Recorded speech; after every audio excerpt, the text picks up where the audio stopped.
कटकटी कि कटकटी कटकटी कटकटी पाण्डाको 10 रुपियाँ मेरो 10 रुपियाँ छ है हामी दुईजनाको 10 रुपियाँ मैले सोधेको प्रश्नको सही जवाब दिन सक्यो भने पाण्डाले यो 10 रुपियाँ लान्छ 10 20 रुपियाँ सही आन्सर दिन सकेन भने यो 10 20 रुपियाँ मेरो हुन्छ है त हुन्छ हुन्छ मामा ओके हुन्छ मामा ओके खसीमा हुने तर भैँसीमा नहुने के हो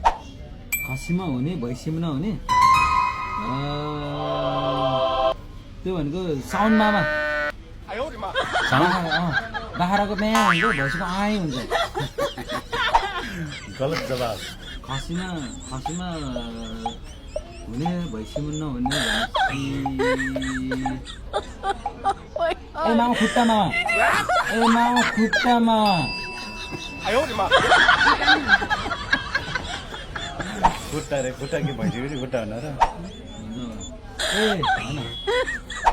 ल पाण्डाले सकेन सही जवाब के हो तपाईँहरू पनि कमेन्ट गर्ने होइन कमेन्ट गर्ने होला म त कन्फ्युज भएँ कमेन्ट गर्ने होला म त कन्फ्युज प्रश्नको सही जवाब भनेको चाहिँ ख हो ख खसीमा ख हुन्छ भैँसीमा ख हुँदैन भैँसीमा भैँ हुन्छ होइन सी चाहिँ हुन्छ अब यो 10 20 रुपियाँ मैले पाएँ पाण्डा कस्तो लाग्यो त पाण्डा